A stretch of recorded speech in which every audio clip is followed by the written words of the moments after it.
Perjalanan menuju makam Munson dan Lehman.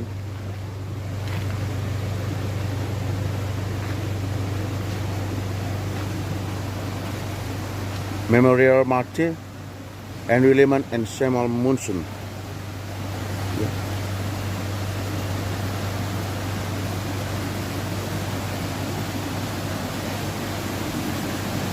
Situs bersejarah.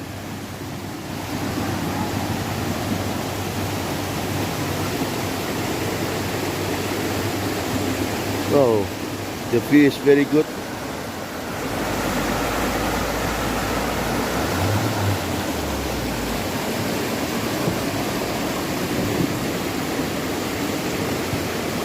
Kita akan masuk ke dalam makam Munson. Ya, biar diceritakan sedikit tentang secara bagaimana misionaris Munson dan Lehman yang datang ke Tanah Batak. Mereka datang misionaris dari Amerika. Ya, sebentar dulu. Pelan-pelan Pak Regar, jangan gara-gara. Nah, jatuh lagi nanti. Ya.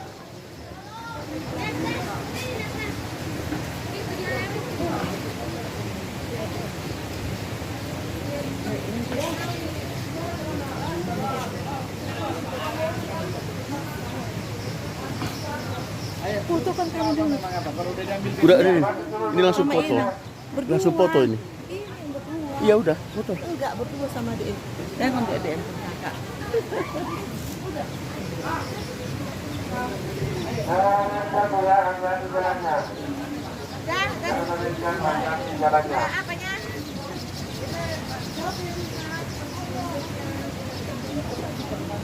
Sambil dilihat temannya masih apanya, temannya semuanya jumlahnya masih di situ semua.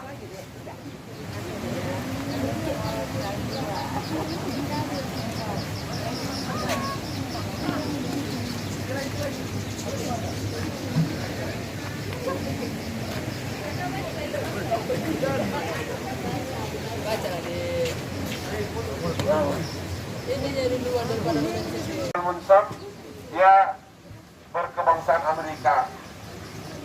Jadi dulu mereka datang sebagai misionaris tahun 1834. Mereka berangkat dari Amerika. Mereka mendarat melalui kapal laut di Sibolga. Jadi dulu ini masih hutan, belum ada jalan aspal. Jadi kampung Nobu Pining ini juga masih hutan. Jadi mereka jalan kaki dari Sibolga untuk mencapai Silindung, Tarotong. Jadi mereka ditangkap oleh masyarakat Batak di sini yang kebetulan Margatori. Mereka waktu itu menganggap Munson dan Lehman itu tidak manusia karena dilihat dia tinggi besar, matanya putih. Tidak seperti kita sekarang sudah bisa banyak melihat orang Eropa. Dulu karena masyarakat tertutup, mereka tidak menguasai bahasa Batak. Jadi mereka ditangkap, akhirnya mereka dipotong, dibunuh. Lehman dan Munson dibunuh. Mereka dimasak, disuruh katanya, baru dimakan bersama. Dimakan bersama oleh masyarakat Batak di sini dulu. Sehingga makanya di luar negeri sampai di Roma orang Batak itu terkenal memakan manusia kanibal. Namun walaupun Munson dan Lehman ditangkap dan mati, namun Tuhan tetap mencintai masyarakat Batak, sehingga berturut-turut setelah kematian Munson dan Lehman, para misionaris dari Eropa, dari Jerman, begitu juga dari Inggris, akhirnya mereka mempelajari bahasa Batak dan menerjemahkan Alkitab ke dalam bahasa Batak. Baru diutuslah kemudian mereka ke Tanah Batak, sehingga penginjilan di Tanah Batak bisa berhasil dengan pendekatan budaya dan bahasa setempat. Jadi ini makamnya Henry Lehman dan Samuel Munson sebagai peringatan, dibuat di situ memorial martir, sehingga dengan darah martir Munson dan Lehman benih kekristenan di Tanah Batak bisa menjadi bertumbuh. Nah itu adik-adik termasuk salah satu situs bersejarah di gereja kita sebagai masyarakat Batak, tidak hanya bagi AKBP, tapi pada umumnya gereja-gereja di Sumatera Utara. Nah itu sekilas informasi. Untuk informasi selanjutnya bagi adik-adik yang menarik, yang ingin mempelajari, bisa dibuka di Google di handphonenya masing-masing. Terima kasih. Jadi kita tarakan ini. Nggak salah pemur di Oh, mbak, abang jorok. Ada sana dia. Ah. Hari mau yang dari Suhata mulate di Hamu bisa sampai di tempat ini. Rencana mulai nunga libat Tuhan, nunga diberi kamu makam ni Pendiliman dan Samar Multon ini. Jadi saya di sini penjaga dan langsung keturunan dari Raja Pangkalame yang membunuh itu. Jadi generasi ke-6. Jadi sejarah yang kami tahu dari nenek moyang kami turun temurun. Pada tahun 1834 mati terbunuh 2 orang Amerika, yaitu Henry Iman dan Samuel Muslim. Waktu itu kita masih dijajah perang Padri.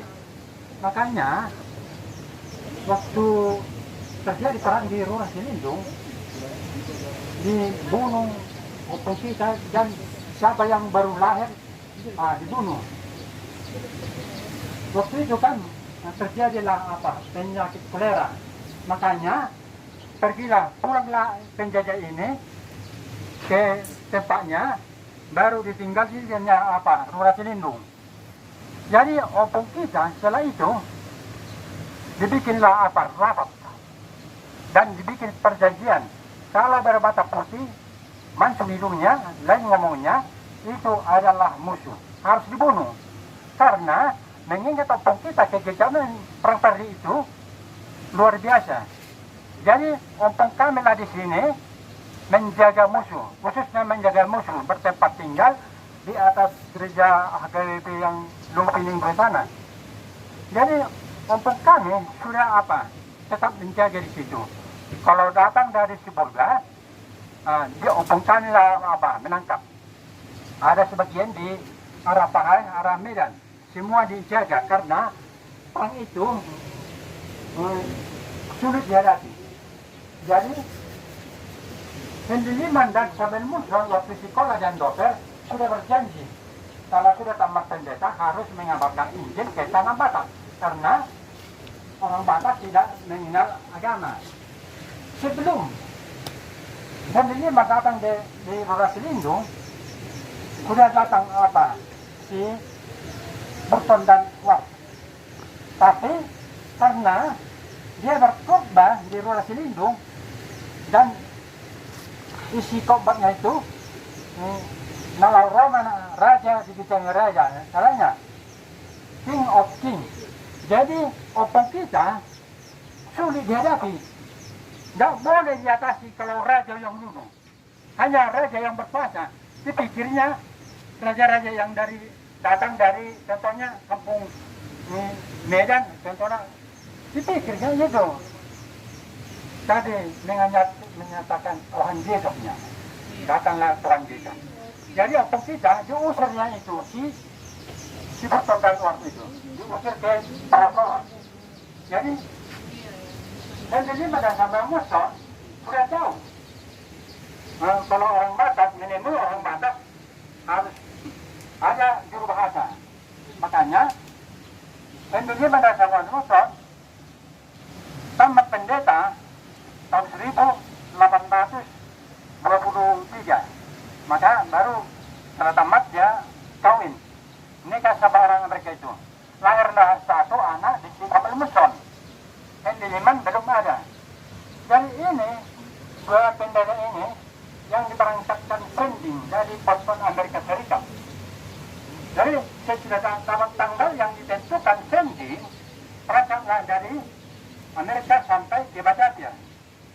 Di Batavia sudah ada di situ pendeta Berus. Di situ yang dititipkan keluarganya itu supaya jangan repot di perjalanan. Menunggu contohnya kalau sudah ada tempat baru di dijemput.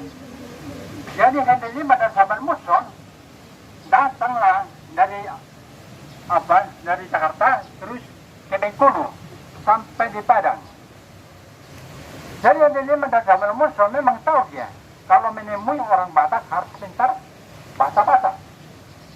Lalu setelah sampai di Padang, ditanya di kampung itu siapa yang pintar bahasa Batak, pintar bahasa Inggris. Kedapatan nggak ada yang pintar bahasa Batak. Lalu diteruskan perjalanan sampai ke Pulau Potan Kete, terus ke Barus. Setelah sampai di Barus, berjalan kaki ke daerah Cipulga untuk mencari juru bahasa yang pintar bahasa Batak, pintar bahasa Inggris. Lalu ditanya di orang jualan sana, siapa yang pintar bahasa Batak, pintar bahasa Inggris. Lalu orang jualan sana menunjukkan satu yang bernama Datuk Mangkutu. Baru udah lengkap dipikir, kalau sudah ada juru bahasa, sudah lolos. Jadi masuk meneruskan perjalanan ke Sibunga-bunga, Pagar Beringin, Tapayan, sampai ke Persikaman, terus ke perkampungan opung kita yang di sana itu. Baru ditangkap. Setelah ditangkap, si juru bahasa tadi melarikan diri, tidak bertanggung jawab. Makanya kampung kita ditangkap, lalu bertanya, "Madhura Hamroso?" Dan jawabannya, "Horas Tuhan, kami bagi kamu." Nah, lalu ditunjukkannya Alkitab itu. Kampung kita tidak, belum ada agama, pemerintahan itu nggak ada. Jadi kampung kita terus bertanya, harus maksud benar Rasulullah, atau biru kamu, gimana jadi ya? Horas Tuhan, kami bagi kamu. Dame-dame, dame, baru dimusuron, naruhan itu tangan. Terus sampai 3 kali. Roh, itu kata masalah. Latangnya di kamu. Mohon si Pasuro anak Amerika mana? Mohon. Artinya sama dengan apa? Nah, maksudnya kalau dibikin, dibilang apa? Mohon, udah apa? Aman. Karena orang Amerika mungkin itu mengucapkan las keturunan kami mungkin menyatakan itu ya kan. Tapi kalau kita orang Batak mau keturunan berbeda, di situ ya kita kalau kita orang Batak memunculkan amarah. Jadi apa kita membuat kesimpulan bahwa Henry Lima dan Samuel Muson adalah bosu, dibawa ke sini. Inilah Ronan waktu itu sekan. Di sini bakternya di sini. Jadi setelah sampai di sini sudah dikelilingi mau membunuhnya karena sudah ada musuh. Henry Lima dan Samuel Muson melihat tombak dan pisau dia ada waktu sedikit baru berdua dia menyabaikan diri kepada Tuhan, hidup atau mati supaya tangan Tuhan.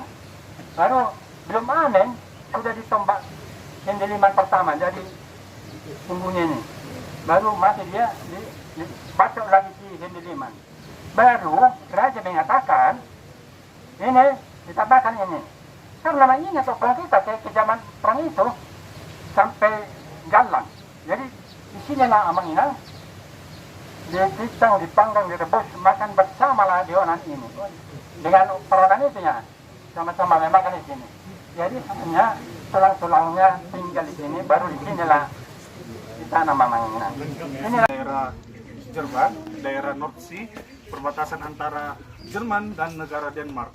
Mungkin teman-teman yang hobi bola, Bundesliga atau yang lainnya pasti tahu ya tentang Jerman ya, pasti ya. Jadi dia ini desa ini ya teman-teman ya. Ternyata Nomensen itu berasal dari keluarga yang sederhana, bukan orang kaya, bukan orang berada, tapi dia anak desaan kira-kira, bukan anak kota ya.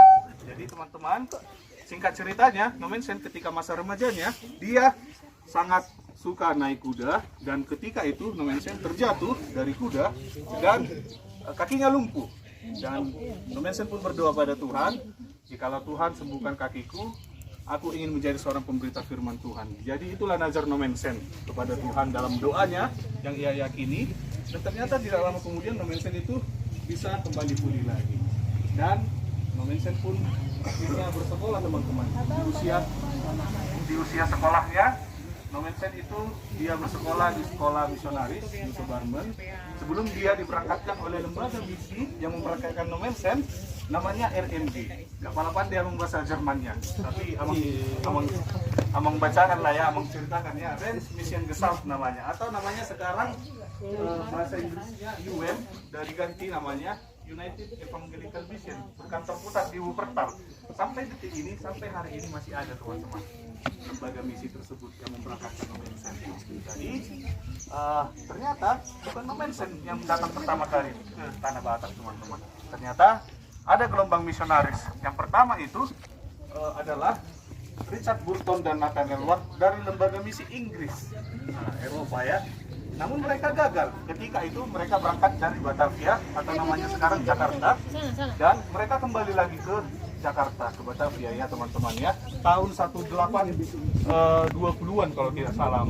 Jadi gelombang yang kedua datanglah misionaris Samuel Munson dan Liman dari lembaga misi Boston, Amerika. Di tahun kelahiran Nomensen lah beliau datang, 1834. Ternyata teman-teman, mereka gagal dalam tanda kutip karena mereka tidak tahu tentang budaya orang Batak pada saat itu dan situasi kondisi yang terjadi pada saat itu teman-teman. Berdasarkan catatan sejarah juga ditemukan bahwa di situ orang Batak sedang diperangi oleh Tuanku Imam Bonjol yang katanya seorang pahlawan nasional Indonesia, dan sangat-sangat disayangkan teman-teman, posisi tersebut, kondisi tersebut memungkinkan untuk raja yang menjaga perbatasan antara Tarutung dan Sibolga pada saat itu, namanya Raja Panggalamai Lumban Tobing, memiliki hak untuk kuasa untuk membunuh siapapun yang mengancam keamanan orang Batak pada saat itu teman-teman. Dibunuhlah misionaris ini karena mereka tidak tahu apa yang mereka bicarakan. Holan Horas Keresongoni kan. Jadi disukun isi warmu sedia dohamu dan dibotobe mengalusi. Akhirnya dengan berat hati Raja Panggalamai pun membunuh dan memakan mereka teman-teman. Sangat mengerikan dulu ceritanya itu. Dan sampailah pada Nomensen ceritanya ini teman-teman, yang ternyata dulunya Nomensen itu diarahkan untuk penginjilan ke Borneo, Kalimantan. Namun karena mereka penginjilan tidak berjalan dengan baik, akhirnya mergerlah lembaga misi Ermelo pada saat itu Belanda dengan Jerman, RMG. Berkumpullah misionaris Hene Klamer Betz dan Van Asel di Parausorat ataupun lokasinya yang berada di Sipirok teman-teman. Kalau kalender HKBP yang di bulan 1 itu HKBP Sipirok sekitar daerah situ. Dan di tanggal 7 Oktober 1861 itulah menjadi tanggal lahirnya HKBP.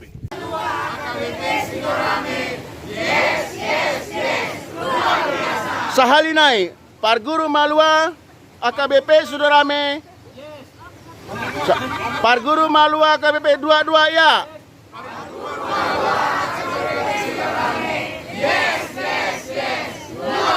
Oke, Tuhan memberkati.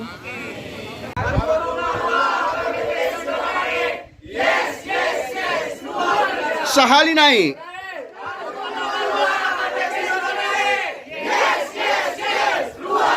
Nah, terakhir Sahali.